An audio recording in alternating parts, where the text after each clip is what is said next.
So for this chapter,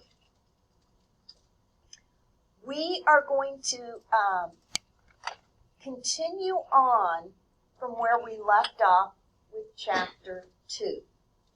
Remember in chapter 2, we took a lot of time deciding how to analyze an economic event. And we thought about, okay, what accounts are being affected?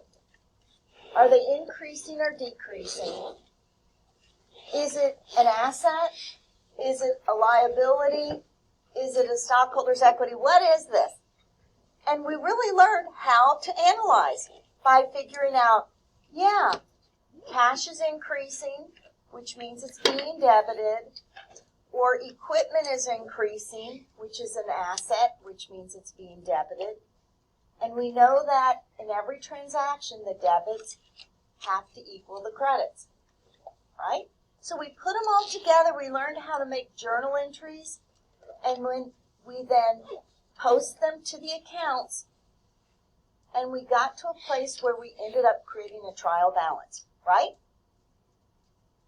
That trial balance was just about the debits equaling the credits, okay? So now, where we're at,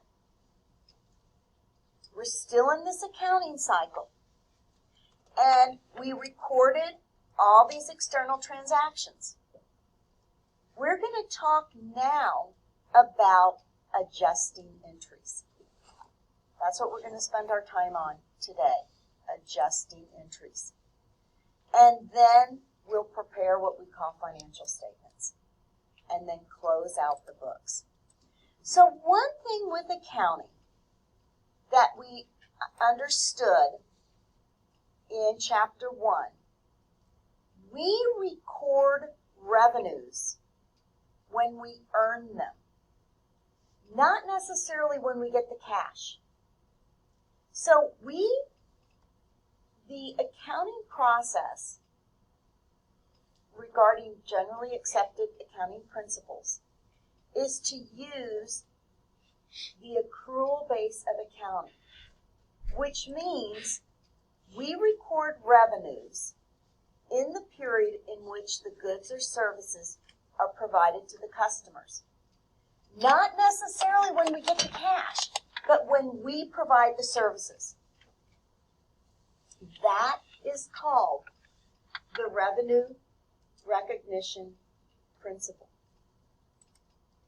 And expense recognition means we record expenses in the same period as the revenues they help to generate. We call that the matching principle. We match our expenses with the revenues they help to generate. Okay? Know those two items.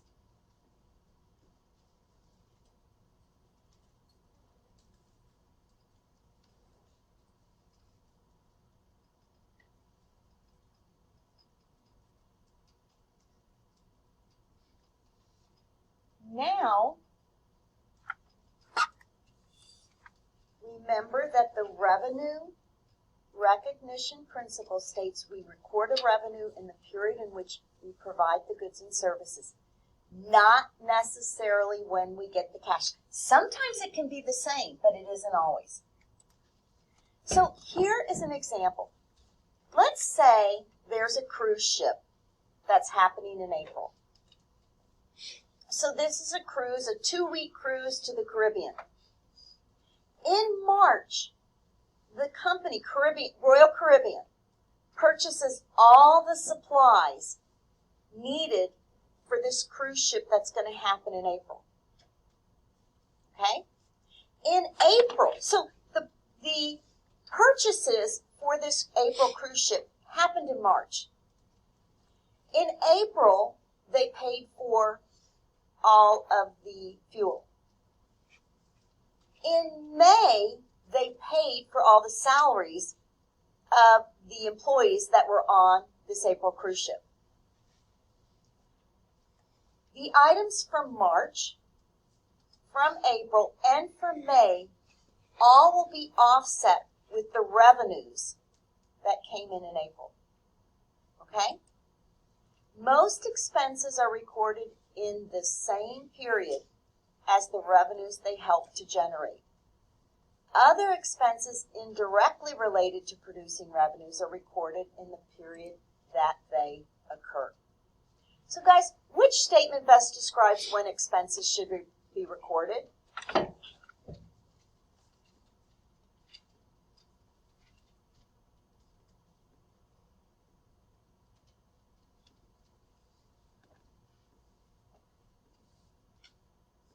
What do y'all think?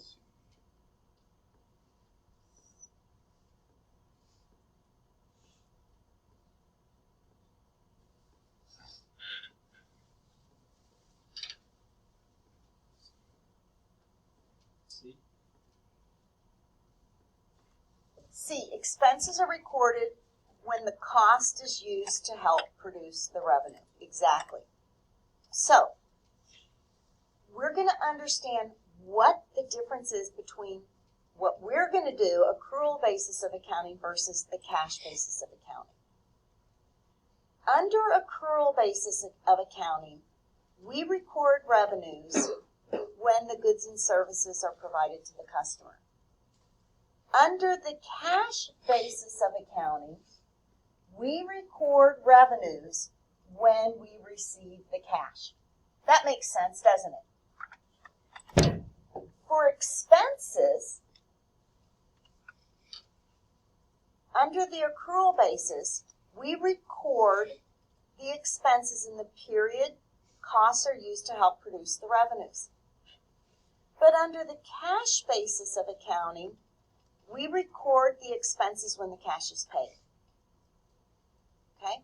Do you see the reason we want to use the accrual basis of accounting is because we try to match the revenues with the expenses.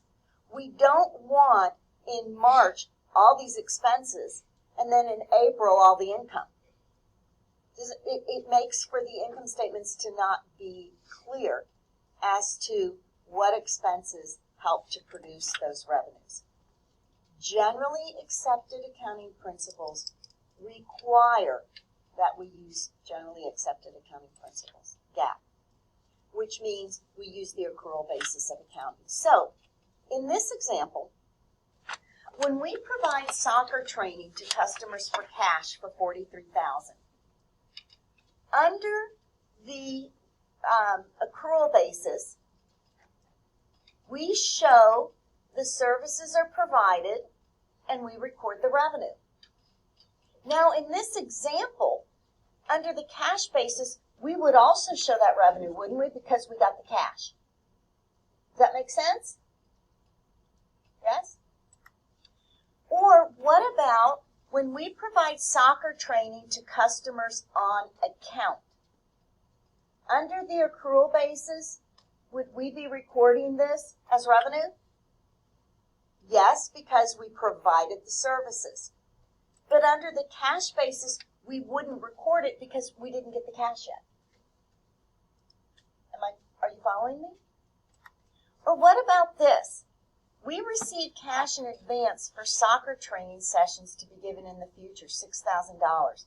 Under the accrual basis, that's not even income yet. Remember how we talked that's a liability until we do the services, we provide the services. But under the cash basis, guys, we would show that as income even though we haven't done the work because we have the cash. Does that make sense? Yes? No? What about when we pay 1 year of rent in advance? Under the accrual basis, we're not going to record those expenses until each month has passed. But under the cash basis, we would show $60,000 of rent expense right away. Does that make sense? Sorry, guys. I have the hardest time keeping glasses from getting scratched. And I put the coats on them and everything, and they still screw up on me. What about when we purchase supplies on account? That's not a cost yet until we use it. So supplies will be an asset until we use them up. Under cash basis, we won't show that as an expense either because we haven't paid for them. When we pay salaries to employees for $28,000, we would record that as an expense under the accrual basis because it occurred. The employees provided a job for us. And we would record it under the cash basis because we paid the money. You see how sometimes they will be the same and sometimes they will be different. The difference between accrual basis of accounting and cash basis of accounting is all about timing. Under accrual basis of accounting, we record revenues when we provide the goods and services to the customers. And we record expenses with the revenues they help to generate. Under the cash basis of accounting, we only record revenues when we receive the cash, and we only record expenses when we pay cash. Okay? Who wants to take this one? Which of the following would be recorded as an expense under the accrual basis of accounting?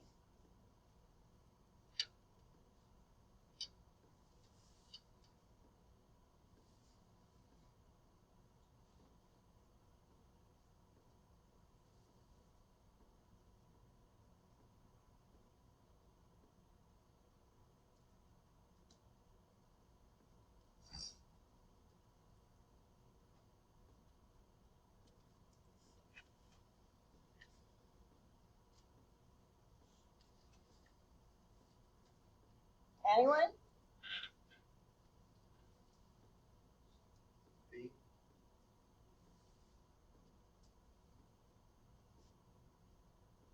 Sorry, guys. One says B, one says C. Anyone else? Under the accrual basis of accounting, the first one, the company purchased office supplies with cash and does not use the supplies. We wouldn't record an expense until the supplies are used up. The company uses utilities in the current period but does not pay cash. The company provides services to customers for cash. C is a revenue. This asks for an expense. This would be B because C is revenues. Do you see the question? Which of the following would be recorded as an expense? That's a revenue. D, the company purchases equipment by borrowing from the bank. What is equipment? It's an asset. It's not an expense. Do you see how sometimes these questions can be misleading? Does that make sense? So you could say that was on account, right? Correct. The company uses utilities on account. You know, they haven't paid the bill yet. Okay? How about this one, guys?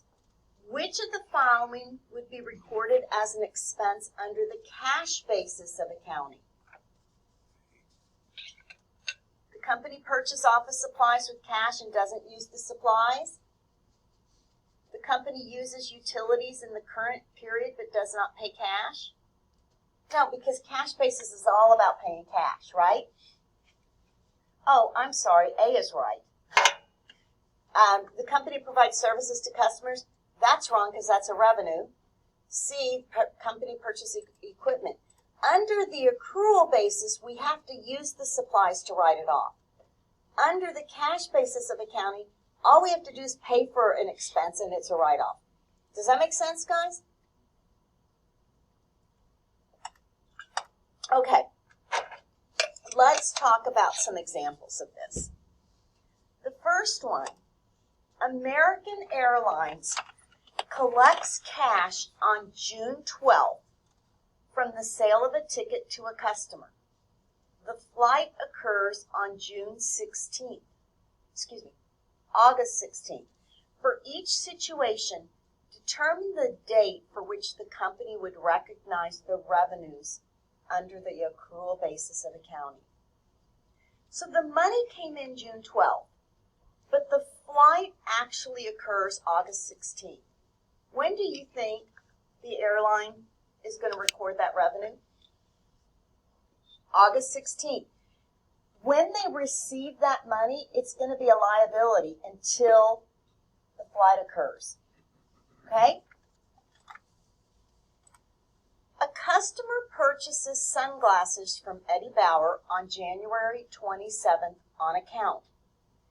Eddie Bauer receives payment from the customer on February 2nd. When will Eddie Bauer record that sale? January 27th. That's when the exchange took place. On March 30th, a customer pre-orders 10 Supreme pizzas. Yes? So with the last one, we're just extrapolating off the fact that they were on account, so that would be accrual versus giving cash, which would be account. So that, when we're looking at it for a question, is going to be understood by reading. If the question is under the accrual basis of accounting, when would this be recorded as revenue? Correct. If it would be cash basis of accounting, it would be the other. Okay. On March 30th, a customer pre-orders 10 Supreme pizzas without onions from Pizza Hut for a birthday party. The pizzas are prepared and delivered on April 2nd. The company receives cash at the time of delivery. When will this be recorded as revenue?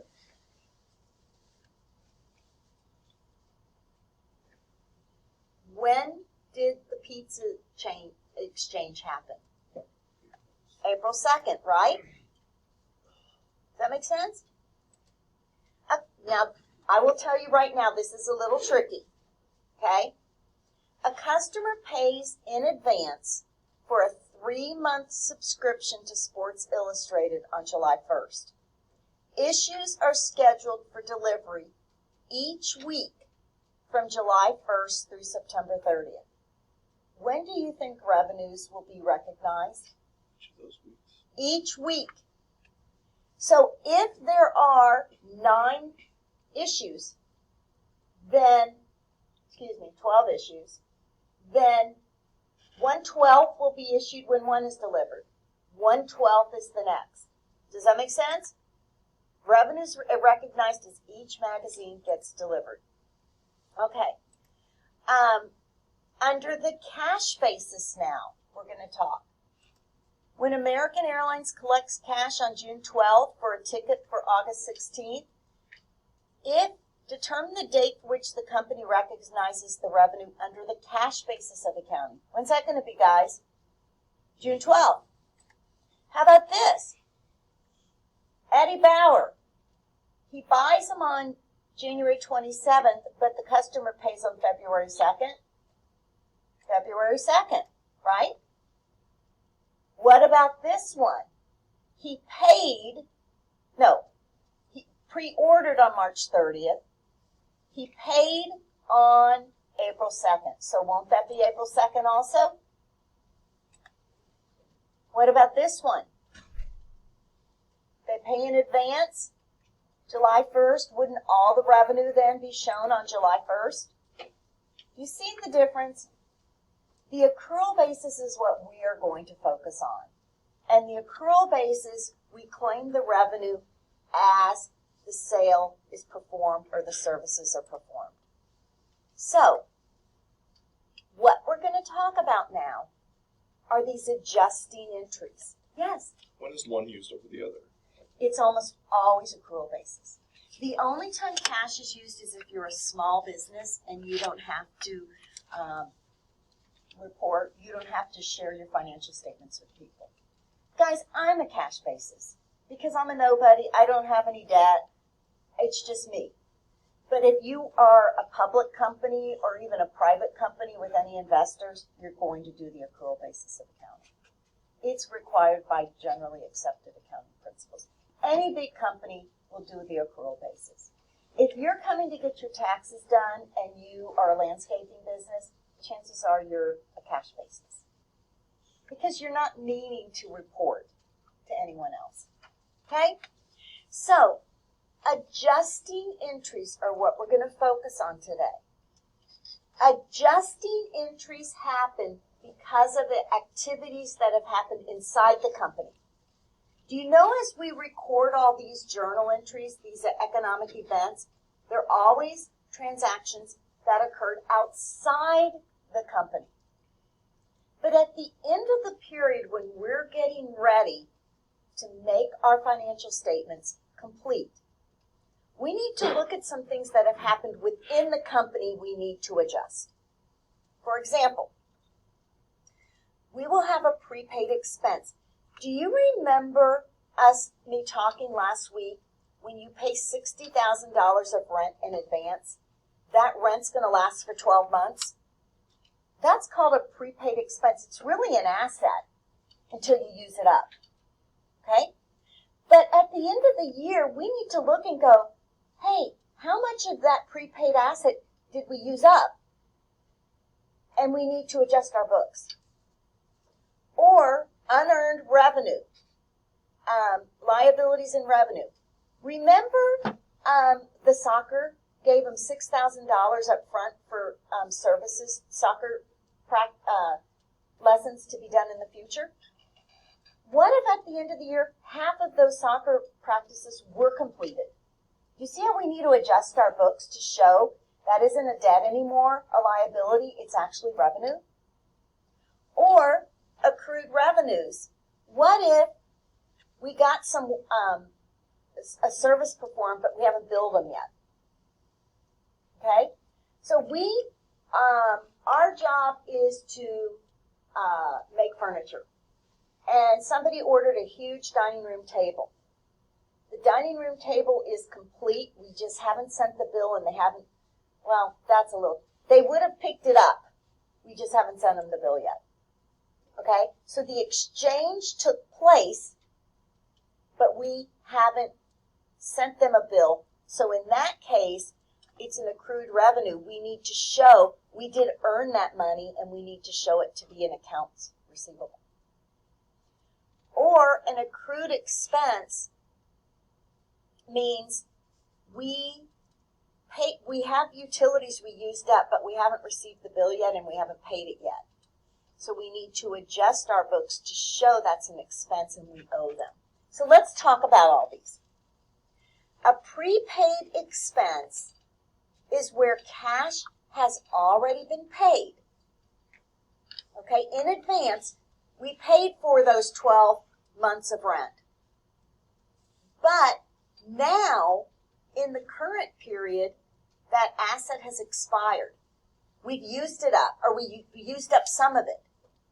And what we need to do to adjust our books, we need to decrease that prepaid revenue or prepaid advertising and show that as an expense now.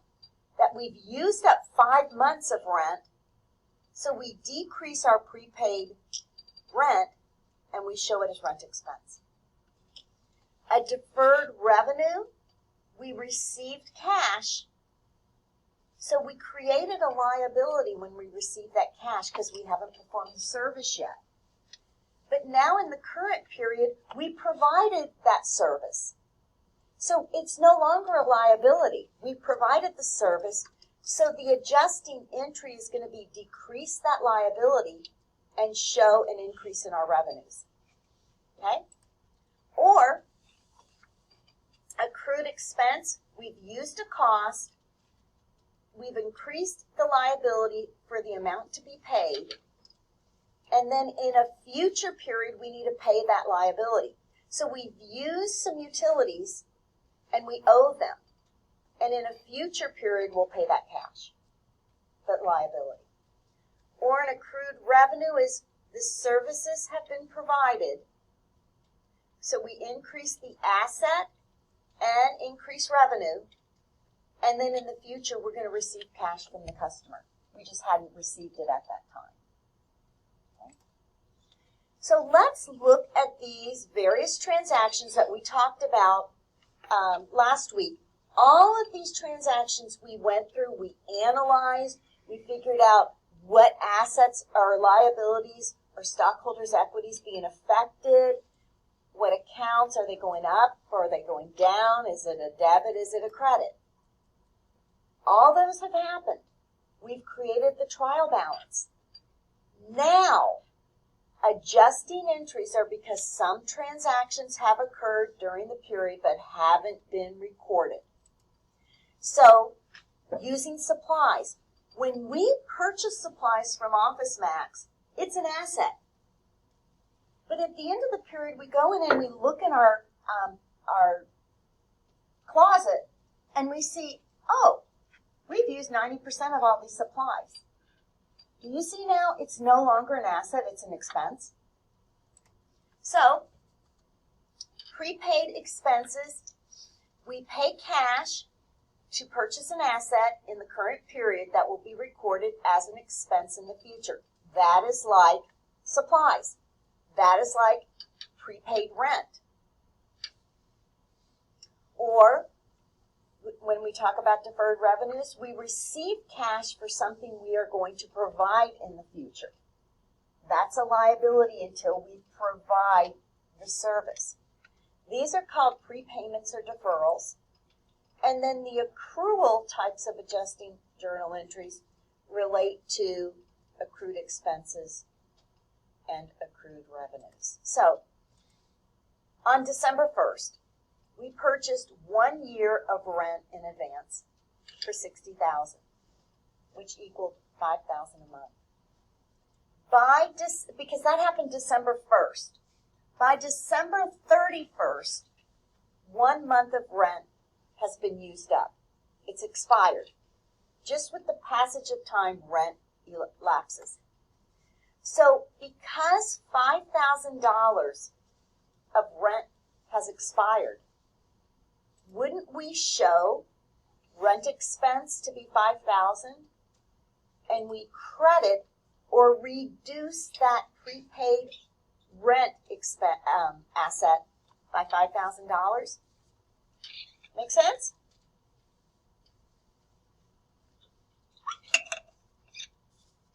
That is an example of an adjusting journal entry. Or another big one is on December 6th, we purchased supplies for $23,000 on account. At the end of December, account of supplies reveals that only $13,000 of supplies remain. So if we know at the end supplies balance should be $13,000, wouldn't that show us that $10,000 of supplies were used up?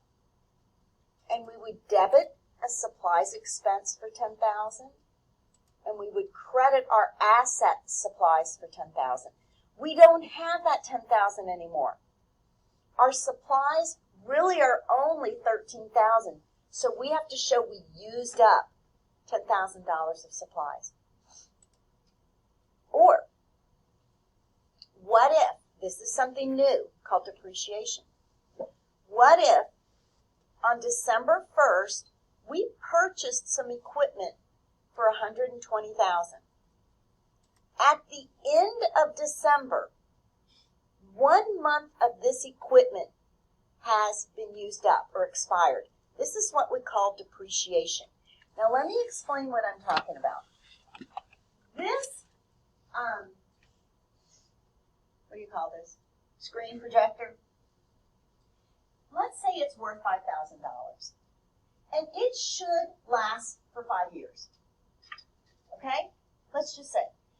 Now, when we bought this a year ago, it's kind of had wear and tear. Does that make sense?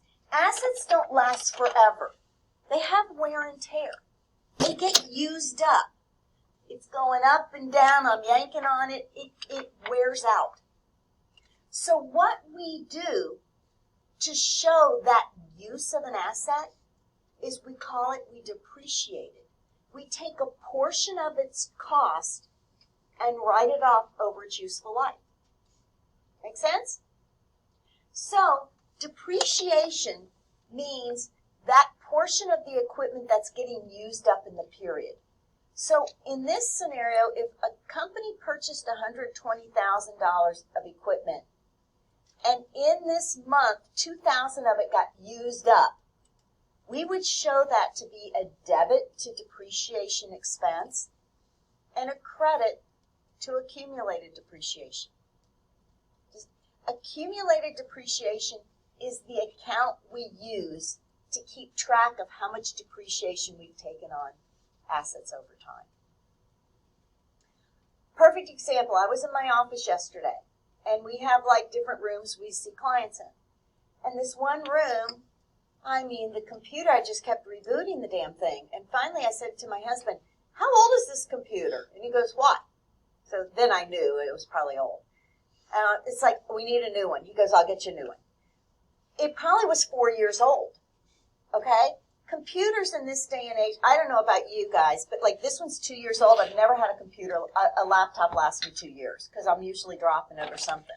Because it's with me all the time. But you know, the stationary ones don't get the abuse. But they do, they only can last so long, especially with our software increasing that the computers can't always handle. Do you understand what I'm saying? The new and updated software. So because I had that computer for 4 or 5 years, that $2,500 technically would have gotten written off $500 a year, that use of that computer. Does that make sense? Remember, when we purchase equipment, we treat it as an asset, but over time it wears out, which is why we use depreciation to show that portion each year that gets used up. Okay, let's look at this. Golden Eagle Company prepares monthly financial statements for its bank. The November and December 31st adjusted trial balances include the following account information. So do you see the end of November supplies showed at $2,000? The end of December supplies were shown at $3,500. So if we think of a T account, guys, it started at $2,000, it ended at $3,500. Okay, let me just do it this way so I can help you with this. Like this computer's slow. Oh my goodness.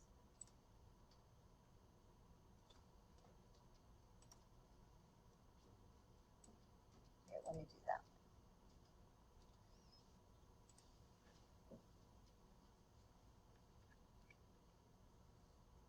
Perfect example, huh? Oh my goodness. Okay, let me find.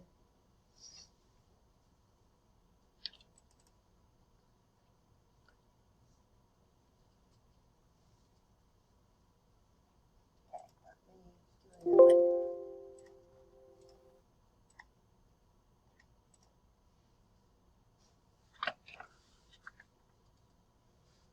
It could be I'm just impatient. I expect it to go faster. But this is kind of bad.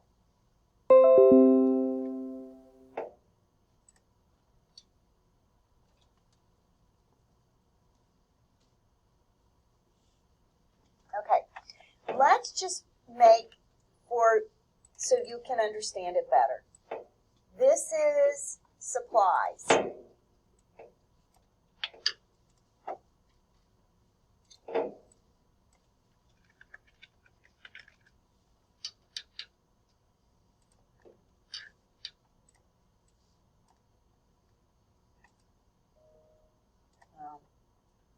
Oh my God.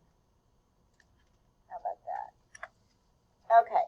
And it started the period with how much? 2,000. And it ended with 3,500. So something had to happen to go from 2,000 to 3,500, right? So if we look at this, it says purchases of supplies in December totaled 4,500.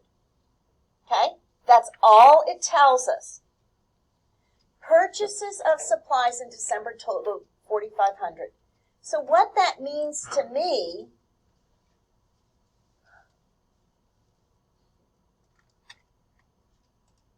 I was grading this morning, so maybe I need to X all these out.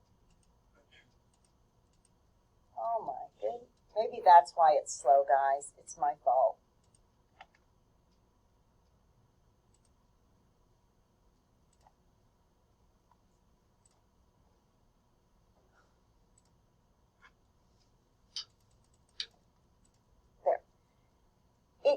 us purchases of supplies in December, so purchasing supplies totaled $4,500. The $2,000 plus the $4,500 are what? $6,500. If our balance at the end of December is $3,500, what does that mean had to happen? Using supplies in this case. So if it's at $6,500 and it ends at $3,500, didn't we need to have a credit of $3,000 somewhere?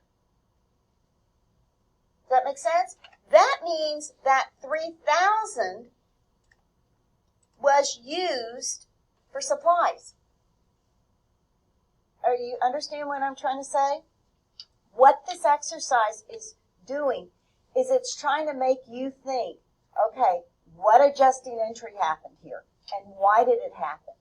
Well, it happened because supplies got used up. Make sense? Okay. The next one, prepaid insurance, $8,000, and at the end of the period it was $6,000. So let's just go back here and change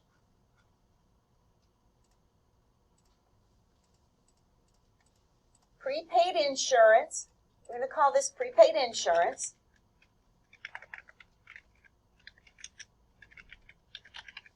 And it was $5,000, right? Right? 8. And what did it go to? 6. 8 to 6. So what I'm trying to do is help you understand what is being adjusted.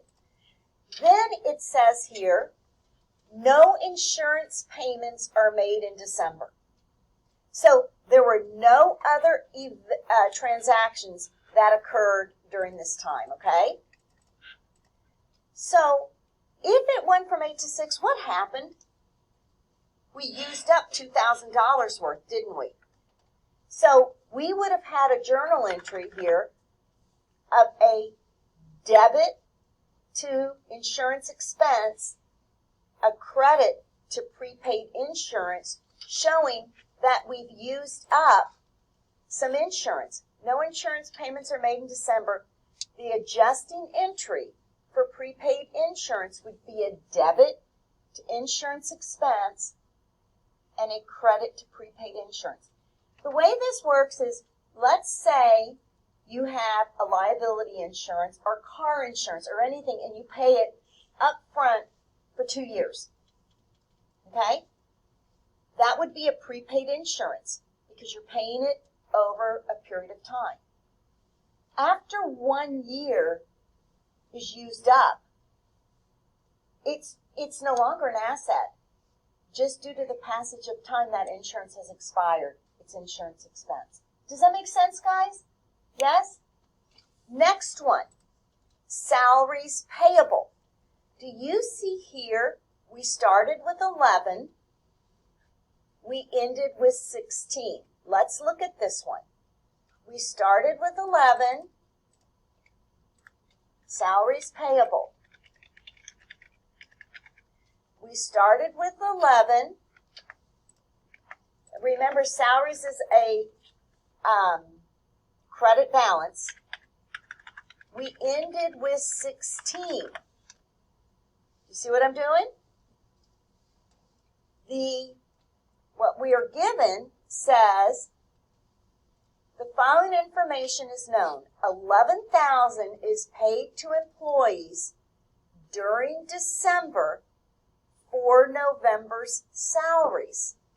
So what that means is at the end of November,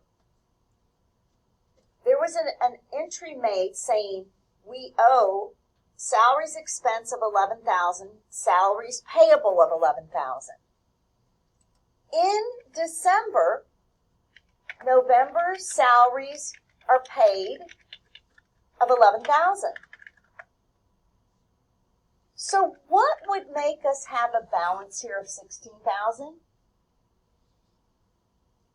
Wouldn't it be in December $16,000 of salaries were incurred? So in that case, we would show salaries expense of $16,000 and salaries payable of $16,000 would be an adjusting journal entry we would do to show an expense that's been used up but we haven't paid for yet. Just like we would do with utilities. Okay? The last one, deferred revenue, began at $3,000. It ended at $1,500. So let me just go down here. Deferred revenue.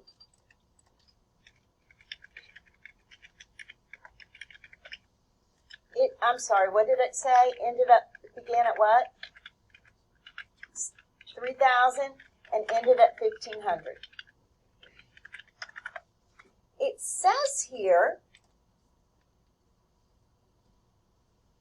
on November 1st, now guys, this 3,000 shows November 30th. Just be aware, it shows November 30th. But it's telling us on November 1st, a tenant pays Golden Eagle $4,500 in advance rent for the period November through January. So that means November, December, January, 3 months, right? And we can tell if that shows 3,000 at the end of the period. That means they already showed 1,500 of revenue used up. So what's happening here is Golden Eagle Company leases space. And someone they leased space from gave them $4,500 up front for 3 months. At the end of November, $1,500 became revenue. So that's why there's only 3,000 left. So then, at the end of December, do you see that the balance just shows 1,500? Which means now that revenue, be it rent or whatever, is now an advance rent. So we will now show that as rent revenue or service revenue. And we credit deferred revenue by 1,500 because it's no longer a liability. We've earned that money just due to the passage of time with rent. Does that make sense? Which of the following is recorded when an adjusting entry associated with a prepaid expense? So when we have prepaid rent or prepaid insurance or supplies up front, when we've used up some supplies or used up some rent or insurance, don't we reduce the asset and increase the expense? And isn't an asset a normal credit balance? Excuse me, an asset is normally a debit balance. So when you reduce it, you credit it? Yes? No? Kinda? Talk to me. I'm trying to get a feel from you guys. Okay. Depreciation we kind of touched on earlier. This is a portion of Federal Express's balance sheet. And they show all of this equipment. And you see how it says less accumulated depreciation? I was telling you that account. It's called a contra account we're going to use to store all the depreciation we've taken since the life. And then once we get rid of that asset, we'll remove that accumulated depreciation. So, do you see how Federal Express started with $65 million worth of equipment? But to date, since they've had this equipment, they've taken in depreciation $31 million because it gets used up over time. Therefore, our net property and equipment for FedEx is sitting at $33 million. Those airplanes get used up. Those trucks get used up. Okay? And this is that depreciation, that cost we use to show using up assets. Which of the following is equivalent to the book value of an asset? We haven't really gotten there yet. Know that what you bought the asset for minus the accumulated depreciation that's been taken on the asset is what we end up calling the book value of an asset. It's not always what you bought it for because we've used up some of that. Okay. We've talked deferred revenues arise when a company gets cash in advance but hasn't provided the services. That's a liability. But in that period we provide the services, like what we're talking about, that's when we reduce that liability and we recognize the revenue. So, on December 23rd, a company receives $6,000 cash in advance from customers. So that initial $6,000, when we received it and didn't do anything, we would debit our cash, credit our deferred liability, or deferred revenue. But look at this, by December 31st, we provided $2,000 of services. So that means at the end of the period, there's $4,000 remaining in our deferred revenue account.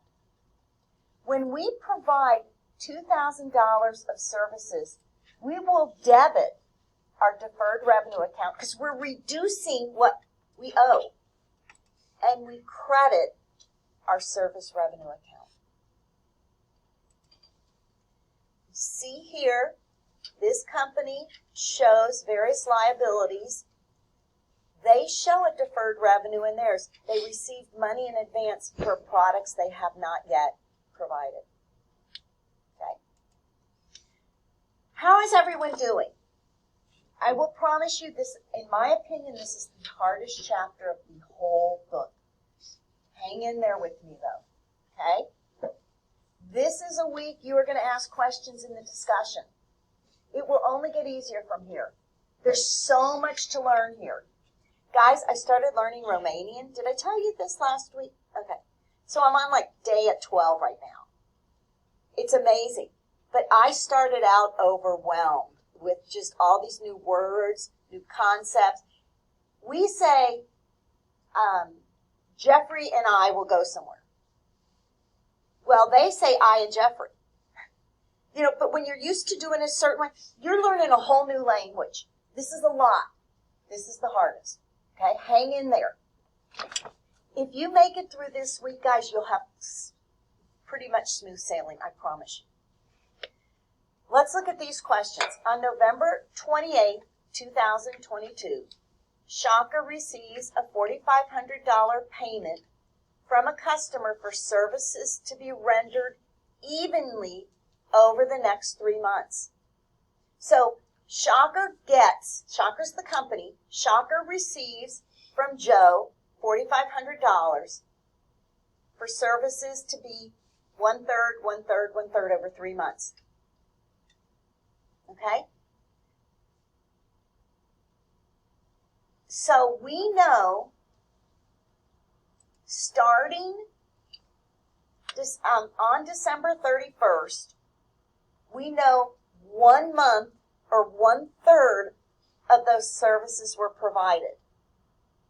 We would reduce our deferred revenue by $1,500, and we would credit service revenue by $1,500. Does that make sense, guys? Here's another one. On December 1st, the company pays a local radio station $2,700 for 30 radio ads that were to be aired 10 per month. So a third, a third, a third again. Think about it. On December 1st, we debited prepaid advertising for $2,700 and credited cash. Now at the end of December, 1/3 of the advertising's been used up, hasn't it? Don't we debit advertising expense for $900, 1/3 of the $2,700, and we credit prepaid advertising? Because we don't have that asset anymore. We only have 2/3 of that asset. Make sense? Next. Employee salaries for the month of December total $8,000. They will be paid on January 7th, 2022. So guys, they've already they've done the work. The employees have provided the work, but we just haven't paid them yet. But the expense has been incurred. Do you see how we debit salaries expense for $8,000 and we credit salaries payable for $8,000? Does that make sense? On August 31st, 2022, Shocker borrows $70,000 from a local bank. A notice signed with principal and 9% interest to be paid on August 31st of 2000. Oh my God, I'm sorry. Let's fix these.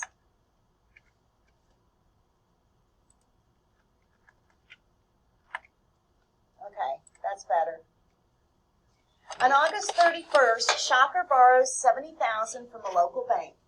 A notice signed with principal and 9% interest to be paid on August 31st, 2025. What we need to do is think of from August through the end of December, haven't we accrued an expense?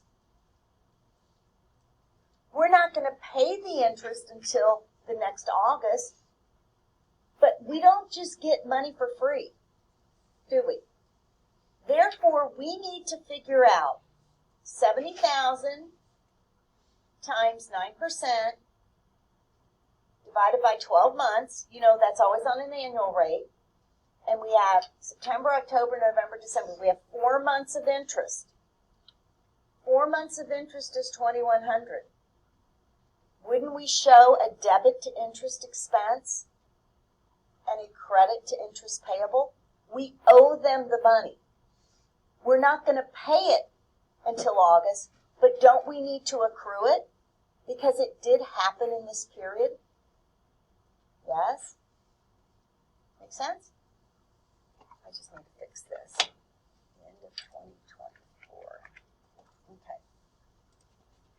Now, again, accrued expenses are recorded when a company has a cost that is used to help produce revenue, but hasn't yet paid for that cost. The cost gets recorded as an expense, and the amount owed is recorded as a liability. Okay, that's exactly what we did. Interest expense and interest payable. Okay? Accrued expense. What? Sure. Sure.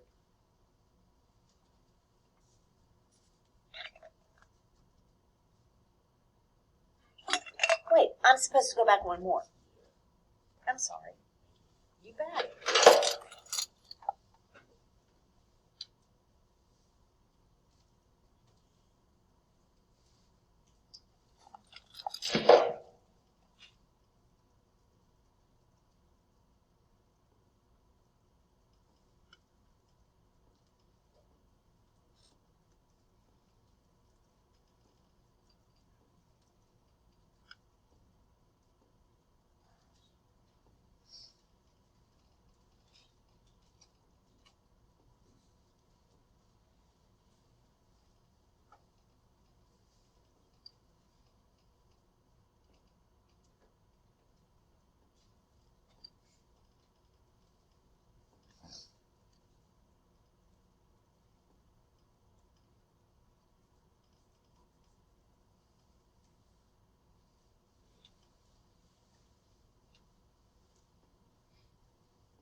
salaries.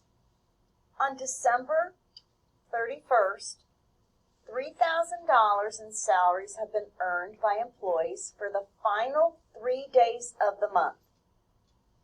These salaries are not paid by December. So you see, we show on December 28th, we're at 0. But by December 31st, we show employees earned an extra $3,000 that we won't pay until January. Then, in January, employees earned an additional $4,000. And on January 4th, we paid $7,000 to the employees. But do you see, since a portion of that happened in December and it's the end of a year, we need to record that salaries expense? So what we do is we show a salaries expense of $3,000 and we credit the salaries payable of $3,000. Because it happened in December, we want to keep that expense in the proper year. Okay? Got it? What do you think, guys? If a company pays an employee $100 per day for a 5-day work week that runs from Monday to Friday, and December 31st is a Tuesday, what is the amount of the salaries adjustment, assuming that Friday is payday?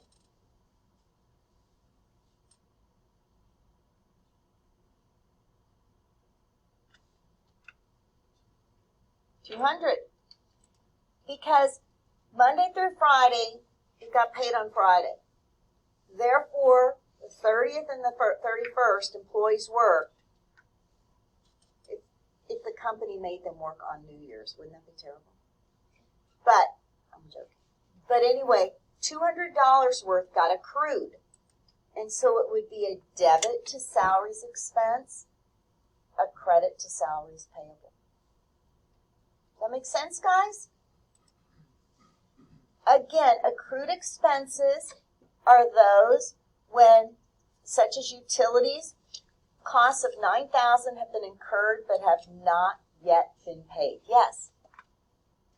Back to the deferred revenue, do we record that as liabilities and assets?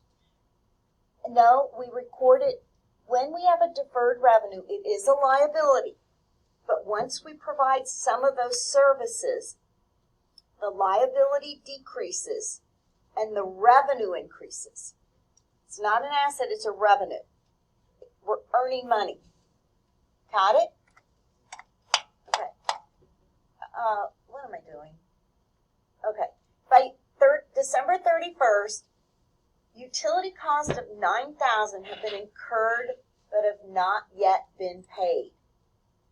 Therefore, and even though they pay those utilities in January, we need to show at the end of December utilities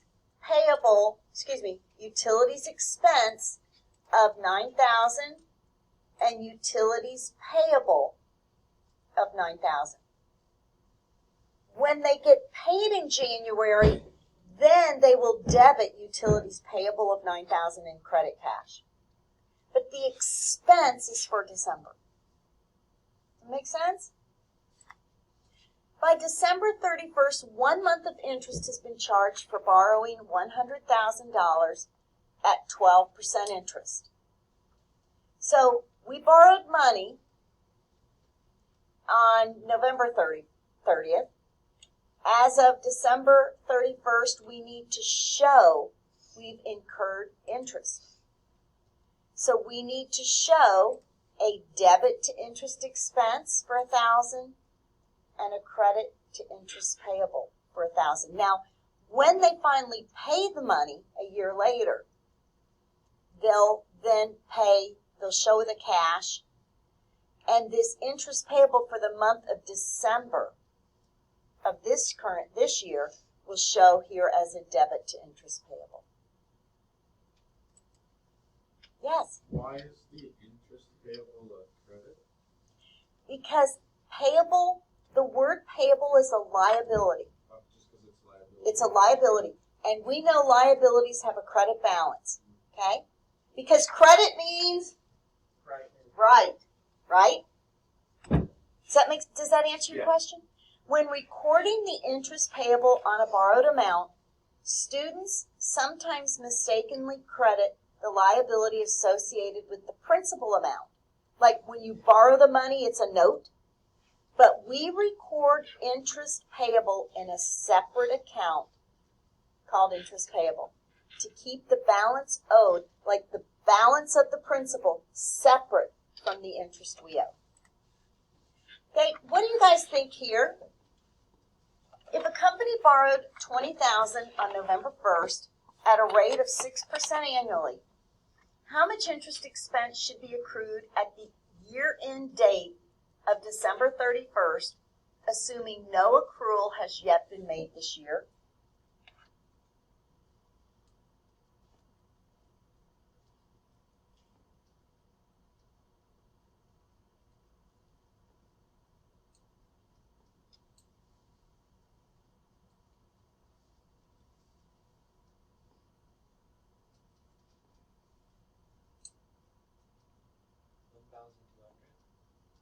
Anyone else have ideas? What do you guys think?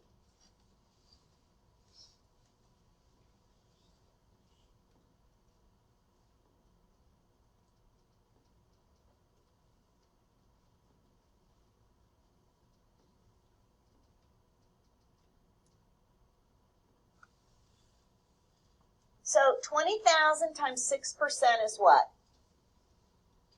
1,200. Divide that by 12 months is what? 100. Times 2 months? 200. Do you see? When we determine interest, they always show that interest rate annually over 12 months. So we need to break it down. If we are going to pay interest for 2 months, let me show it this way, 20,000 times 6%. So if we are showing 20,000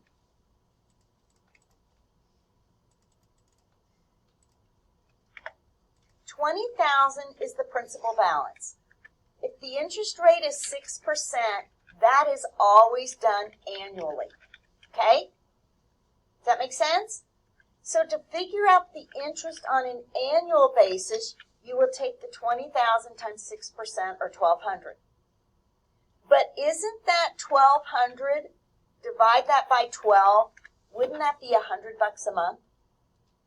So when we are looking at this example, and we borrowed it November 1st, we have 2 months to accrue.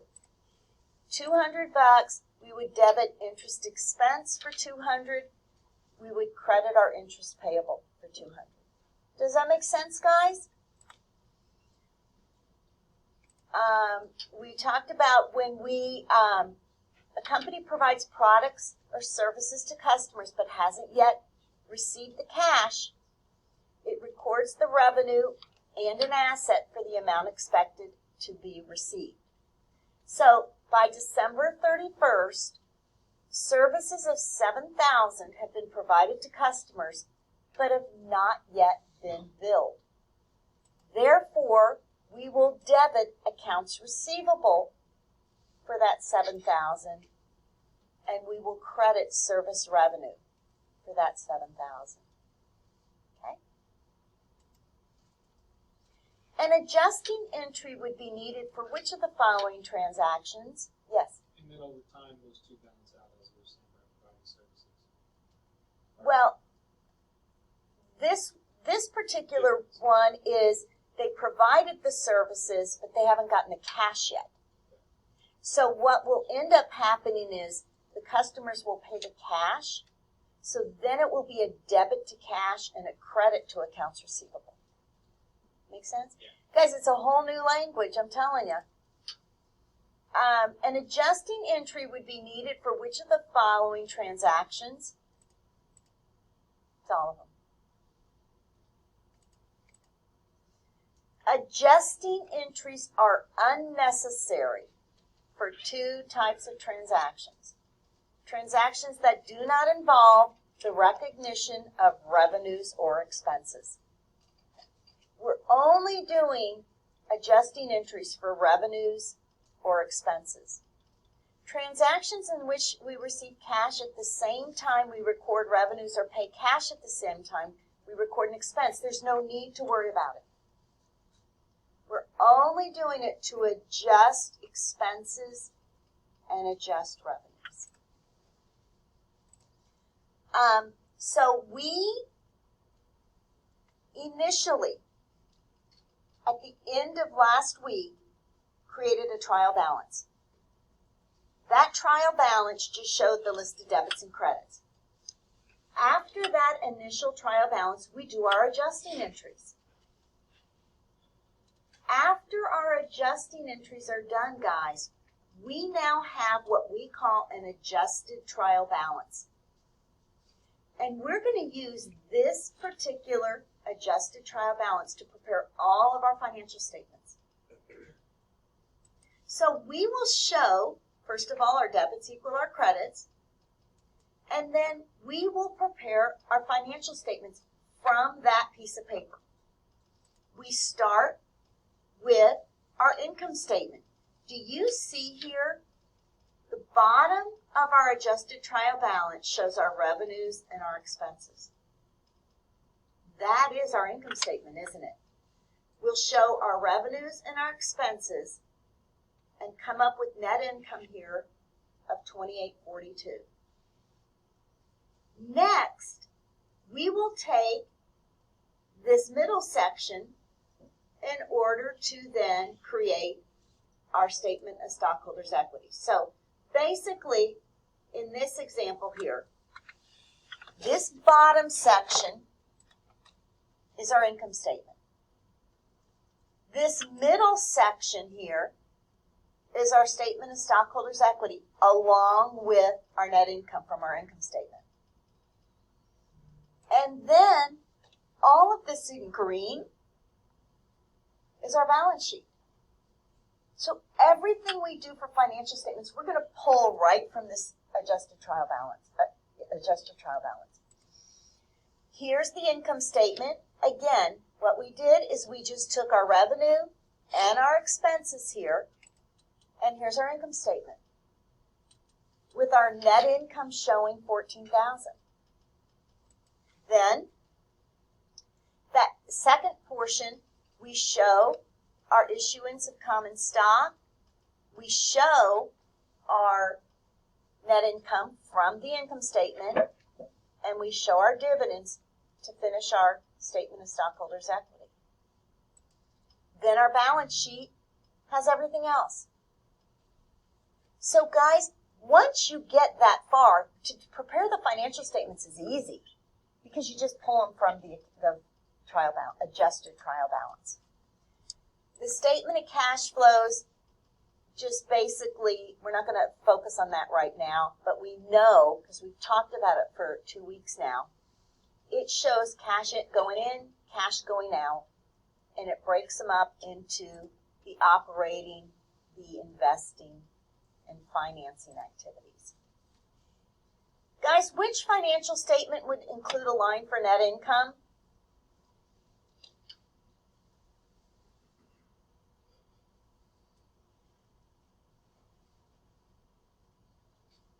Well, the income statement does, doesn't it? But doesn't something else? The statement of stockholders' equity also does. Look back here, guys. See the statement of stockholders' equity, how we have income here? Don't we add our income to the retained earnings portion? Okay? So it's both, the income statement and the statement of stockholders' equity. Now, we've done everything. We've done all these analyzing transactions. We created a trial balance. Then we came up with all these adjusting journal entries. Then we did our financial statements. What's next? We're going to close out the temporary account so we can start fresh the next period. Think of this. The temporary accounts are in the income statement. Sorry. Anything that is part of the balance sheet, those are permanent accounts. They stay going. Cash doesn't quit. Equipment doesn't quit. Payables stay going until they get paid off. But our revenues and our expenses and our dividends, which isn't part of the income statement, get zeroed out. We call them their temporary accounts because we record income and expenses for a period of time, and then we zero them out and start over the next year. Does that make sense, what I'm telling you? The same thing's true with dividends. We say, hey, we paid this much in dividends this year. We start out and show the next year. So we need to take these temporary accounts and zero them out. Think about our temporary accounts are in our income statement. Our revenues normally have a credit balance. But to zero it out, we debit our revenues and put it into retained earnings. Now, guys, think about it. Remember when we were talking about journal entries, how we said revenues increase our retained earnings, expenses decrease our retained earnings? Remember that? Well, basically what we're doing is once the year's over with, we're putting our revenues into our retained earnings. We're reducing all of our expenses into retained earnings. So that way our net income is in there, right? You know, we add to the statement of stockholders our net income. Well, don't you see net income is your revenues minus your expenses? Make sense? You zero those out, and we zero out our dividends into retained earnings to start all over again the next period. So once we have our retained earnings here, we've got our net income. Yes? Why are all of the expenses retained earnings? The expenses are expenses. But do you remember when we do our statement of stockholders' equity, we add our net income into our retained earnings. But what is net income? Net income really is revenues minus expenses, isn't it? Because it includes that. Right. The net income is just the difference of the two. So we're trying to zero out these accounts just to get fresh for the next period. So what we're doing to zero out these accounts, we zero out our revenue by debiting it, and the credit, the other portion of this journal entry is a debit and credit into retained earnings, which increases our retained earnings. All of these expenses decrease retained earnings. The difference of it being the net income. Okay? It's just the net income. But we got to zero out these accounts to start the next period. We also zero out our dividends to retained earnings because they do also reduce our retained earnings. Once you do that, we're ready to start the next period. Sometimes students believe that closing entries are meant to reduce the balance of retained earnings to zero. No, retained earnings is a permanent account representing the accumulation of all revenues, expenses, and dividends over the life of the company. Okay? How are we doing? We're doing good. Let's look at this a minute. Let me just see what else we have to do.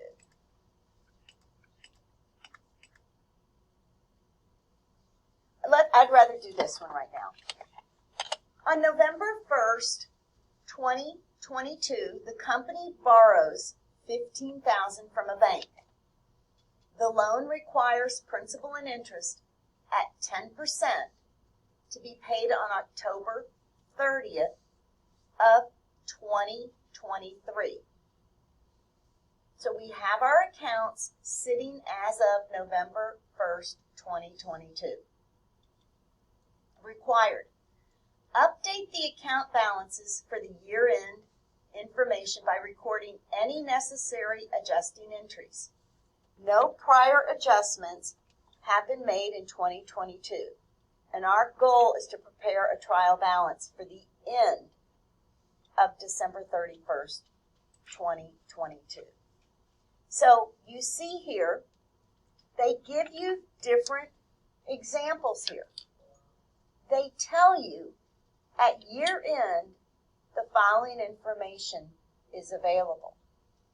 The balance of prepaid rent, $7,200, which you see that here, $7,200, represents payments on October 31st. Shoot. I screwed this up. For October 20, sorry guys. 22 for rent from November 1st through April 30th. So what they're saying, guys, is this 7,200 sitting here, we paid October, represents payments on October, for November, December, January, February, March, April. So we paid $7,200 for 6 months of rent, okay? So in November and December, if we're doing a adjusted trial balance for the end of December, won't we show that 2 months of that got used up? Make sense? The balance of deferred revenue, $3,000, represents payments in advance from a customer. By the end of the year, $750 of those services have been provided. Doesn't that mean we will reduce deferred revenue by $750 and show service revenue by $750? Yes?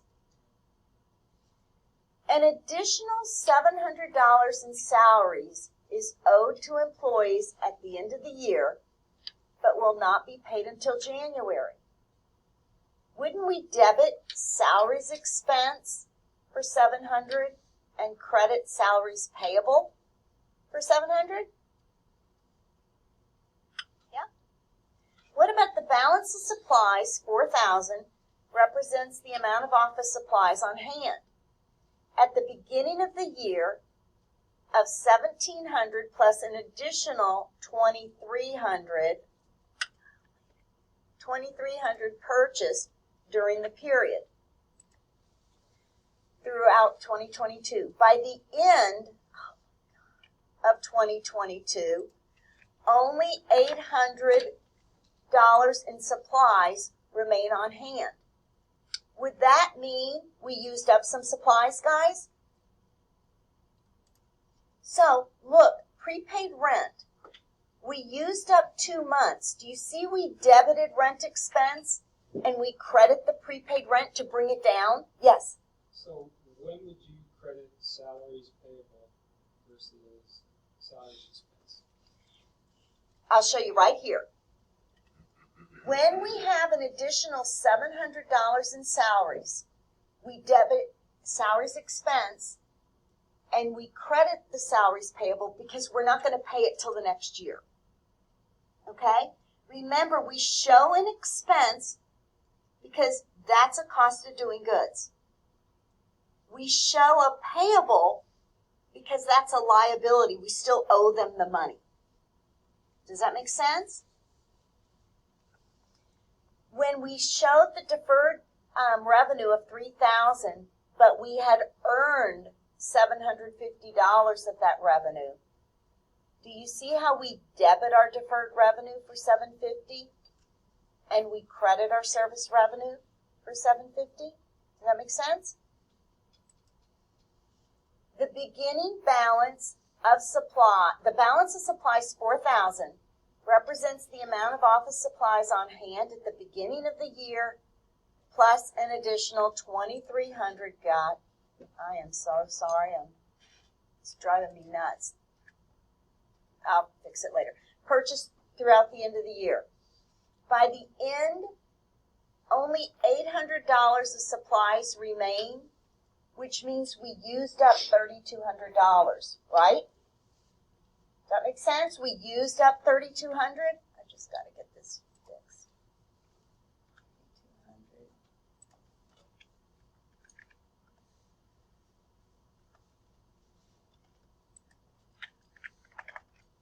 Okay.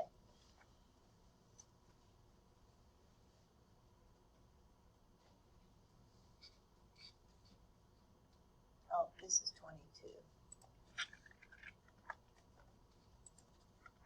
Okay, I apologize. So after you post those closing entries to zero out your revenue accounts, expense accounts, and dividends, the only thing you're going to show left in your post-closing trial balance are only items in the balance sheet. Because your revenues, your expenses, and your dividends have all gone into retained earnings. Isn't that where they go anyway? In our statement of stockholders' equity, our retained earnings, they start with a balance, you increase with income, decrease with expenses, and decrease with dividends. So after we close out those temporary accounts, guys, all you're going to see in your post-closing trial balance are balance sheet accounts. Which of the following accounts would you find on a post-closing trial balance? You will only see retained earnings because every one of these, the other ones, are temporary accounts. I just am worried I'm not going to have enough time. Should I go through a problem? What do you? How is everyone doing? Pretty confused, but This is a lot. How about this? Let's take a break. Let me